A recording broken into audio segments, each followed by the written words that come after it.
मेरे प्रिय भाई और बहनों, फिलिपियों के पत्र के अध्याय 3 उसके वाक्य 12 के दूसरे हिस्से में संत पौलुस कहते हैं कि यीशु मसीह ने मुझे अपने अधिकार में ले लिया है।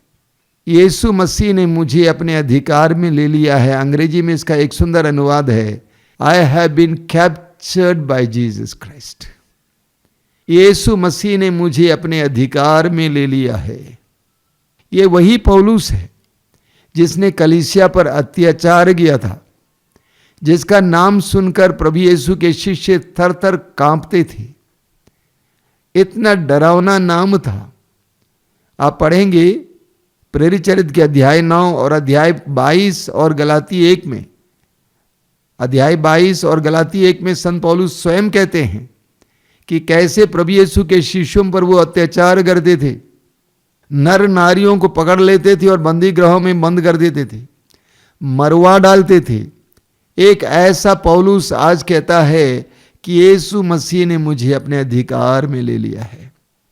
बहुत सुंदर है, बहुत सुंदर अभिव्यक्ति है। संत पौलुस अपने आध्यात्मिक अवस्था के बारे में बताते हैं कि यीशु मसीह ने मुझे अपने अधिकार में ले लिया है।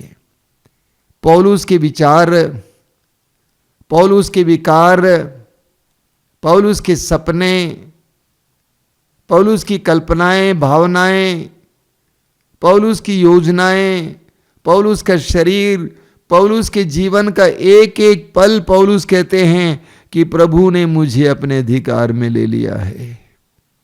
फिलिपियों के पत्र के अध्याय 1 वाक्य 21 में पौलुस कहते हैं, मैं जीऊं या मरूं यीशु के लिए। मेरे लिए जीना भी यीशु है, मरना भी यीशु है। कितना जबरदस्त समर्पण है। मेरे लिए जीना भी यीशु है, मरना भी यीशु है। गलातियों के पत्र के अध्याय 6 वाक्य 14 में पौलुस कहते हैं, यीशु मसीह के कारण संसार मेरे लिए मर गया है और मैं संसार के लिए मर गया हूं। इसी तरह गलाती अध्याय 2 वाक्य 20 में पौलुस कहते हैं, अब से मैं नहीं, क्रिस्त मुझ में जीता है और इस शरीर में मेरे अस्तित्व का एकमात्र कारण ईश्वर के पुत्र पर विश्वास, जिसने मुझे प्यार किया और मेरे लिए अपने आप को अर्पित किया है। पौलुस कहते हैं कि प्रभु यीशु मसीह ने मुझे पूरी तरह से अपने अधिकार में ले लिया है। मेरे प्रिय भाई और बहनों, अब हम अपनी परिस्थितियों को देखेंगे। हमारी क्या स्थिति है? हम अलग अलग दिशाओं में खींचे जा रहे हैं, विभिन्न दिशाओं में खींचे जा रहे हैं। वैसे संत पौलुस स्वयं कहते हैं रोमियों के पत्र में उसके अध्याय 7 वाक्य 19 और 20 में पौलुस क्या कहते हैं? बहुत सुंदर है। पौलुस कहते हैं, मैं जो भलाई करना चाहता हूं वह नहीं कर पाता, बल्कि मैं जो बुराई नहीं करना चाहता वही कर डालता हूं। किंतु यदि मैं वही करता हूं जिसे मैं नहीं चाहता, तो करता मैं नहीं हूं बल्कि करता मुझ में निवास करने वाला पाप है। पौलुस कहते हैं कि मैं 2 दिशाओं में खींचा जा रहा हूं। मैं जो करना चाहता हूं कर नहीं पाता हूं और जो करना नहीं चाहता हूं वही कर बैठता हूं। हमारी भी ये दशा है।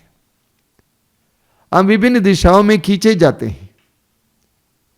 हमारा मन, हमारी बुद्धि एक तरफ खींचता है, हमारे विकार हमें दूसरी तरफ खींचता है।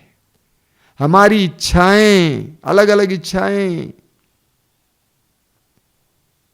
हमारी इच्छाएं, हमारी योजनाएं, हमारी लैंगिकता, हमारी आसक्तियां, लोगों के प्रति आसक्ति लगाओ, धन के प्रति लगाओ, चीजों के प्रति लगाओ, जगह के प्रति लगाओ आसक्ति।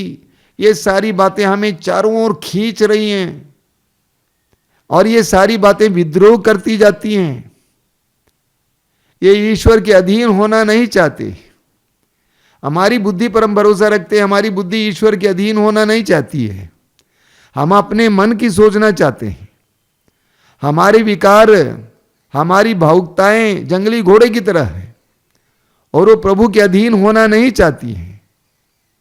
हमारी इच्छाएं, ढेर सारी इच्छाएं हैं, सपने हैं, ये प्रभु के अधीन होना नहीं चाहती हैं।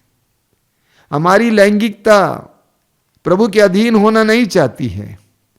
हमारा लगाव, मोह, आसक्तियां हमें प्रभु के अधीन होना नहीं चाहती हैं। हम एक तरह से विद्रोही हैं। ये सब कुछ हमारे अंदर विद्रोह कर रहे हैं। ईश्वर के विरुद्ध विद्रोह कर रहे हैं, मानने को तैयार नहीं है। अब जरा सोचिए, दो देशों के बीच में लड़ाई चल रही है, अशांति बनी रहेगी। कब शांति आएगी? जब एक देश हार मान लेगा। एक देश हार मान लेगा या संधि करेंगे, तब शांति आएगी। लेकिन हमारे अंदर ये विद्वेष चल रही, ये द्वंद्व चल रहा है, ये लड़ाई चल रही है, और हमारा मन लड़ाई का मैदान है, हमारा हृदय लड़ाई का मैदान है, हमारे शरीर लड़ाई का मैदान है। हम ईश्वर से विद्रोह कर रहे हैं। नतीजा क्या होता है? दुख, पीड़ाएं, विफलताएं, ये सब हमारे विद्रोह का फल है।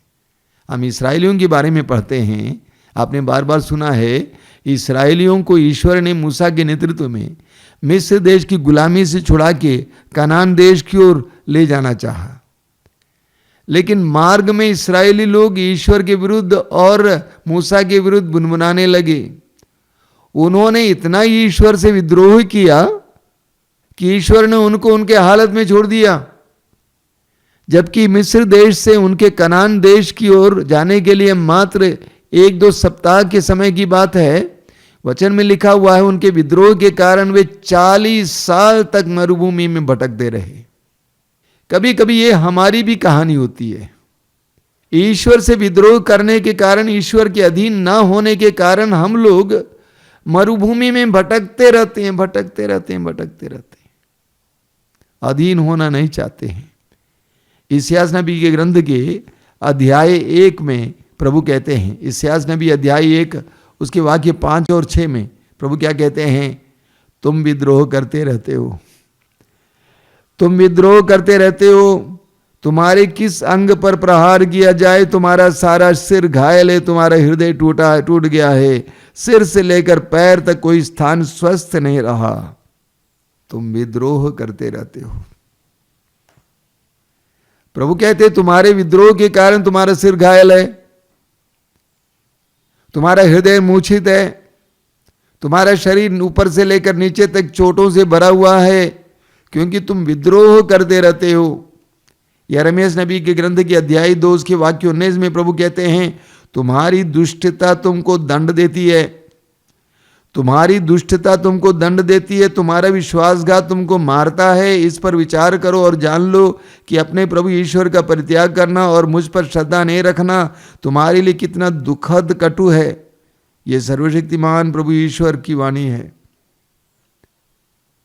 प्रभु कहते हैं तुम्हारी दुष्टता तुमको दंड देती है।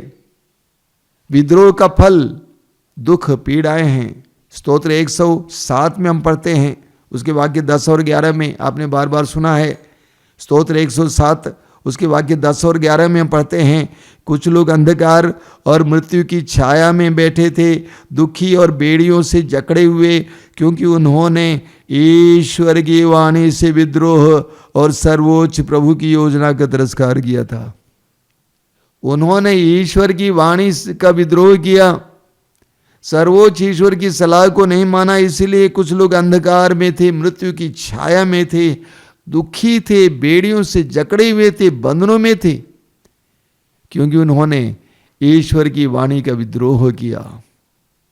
और हमारी भी दशा हो सकती है। इसीलिए हमारी आवश्यकता है कि हम प्रभु के अधीन हो जाएं। पौलुस जब तक यीशु मसीह के अधिकार में नहीं आया तब तक वो भी अशांत था और यीशु मसीह के शिष्य भी अशांत थे।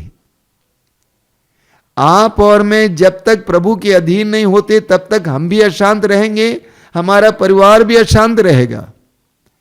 लेकिन जब हम प्रभु के अधीन हो जाएंगे, प्रभु के अधिकार को मान लेंगे, हमारी बुद्धि को हम प्रभु के अधीन करेंगे, हमारे विकारों को, हमारी भावुकताओं को प्रभु के अधीन करेंगे, हमारी लैंगिकता को प्रभु के अधीन करेंगे, हमारी योजनाओं को प्रभु के अधीन करेंगे, तब हमारे अंदर शांति विराजेगी। हमें प्रभु के अधीन होना है। मैं लोगों से कहा करता हूं कि हम धीरे धीरे धीरे प्रभु के अधीन होते जाएं। पौलुस ने कहा कि यीशु मसीह ने मुझे अपने अधिकार में ले लिया है। मुझे, संपूर्ण व्यक्तित्व को शायद हमारे जीवन में एक पल में ये नहीं हो सकता है। हमें धीरे धीरे प्रभु के अधीन होना है। एक एक बात को शुरू कीजिए। सबसे पहले अपनी इस बुद्धि को प्रभु के अधीन कीजिए। इस पर जो घमंड हमारे अंदर है, इस पर निर्भर रहने की जो हमारे अंदर प्रवृत्ति है, उसको प्रभु के अधीन करना और कहना है कि प्रभु तेरी प्रज्ञा मेरी बुद्धि से बढ़कर है। मेरे जीवन में जब से मैंने अपनी बुद्धि को प्रभु को समर्पित किया और प्रभु के पवित्र वचन में छिपे हुए प्रभु की प्रज्ञा पर विश्वास करना शुरू किया, उस समय से मैंने देखा प्रभु ने मेरे जीवन में कितना महान कार्य किया है। प्रभु ने मुझे अच्छी बुद्धि दी है। मैं पढ़ने में काफी तेज था और मैं उस पर गर्व करता था और उस पर भरोसा रखता था, लेकिन जब से मैंने इसको प्रभु के अधीन किया, उस समय से प्रभु मेरे जीवन में चमत्कार और चिन्ह प्रकट करते हैं। धीरे धीरे हमें अपने आप को प्रभु के अधिकार में देना है। अपनी बुद्धि को, किसी के अंदर लैंगिकता बहुत ज्यादा विद्रोह करता है, बहुत ज्यादा विद्रोह करता है लैंगिकता, उसको अधीन करेंगे प्रभु के। अपने विकार जो अधीन हमारे अंदर है, किसी के प्रति लगाव है, मोह है, हमारे अंदर जो आसक्ति है, धीरे धीरे धीरे प्रभु को देते जाइए और इस तरह आप शांति का एहसास करेंगे। आइए हम प्रार्थना करें। प्रभु यीशु धन्यवाद देते हैं इन सुंदर क्षणों के लिए। धन्यवाद देता हूं आज के सुंदर दिन के लिए, इन पवित्र क्षणों के लिए धन्यवाद देता हूं। इस पवित्र रक्ताभिषेक प्रार्थना के लिए धन्यवाद देता हूं। इस प्रार्थना को देखने और इसमें भाग लेने के लिए जितने भाई बहन बैठे इस समय, उन सब के लिए धन्यवाद देता हूं। प्रभु तू चाहता है कि हमारा जीवन सुखमय बने। ये तभी हो सकता है जब हम तेरे अधीन हो जाएंगे, क्योंकि तेरे मन में हमारे लिए योजना है, क्योंकि तू हमारे वर्तमान, अतीत और भविष्य को भी जानता है। हमने भविष्य को नहीं देखा है। हे यीशु हमें कृपा दीजिए, हम तेरे अधीन हो जाएं, तेरे अधिकार में आ जाएं।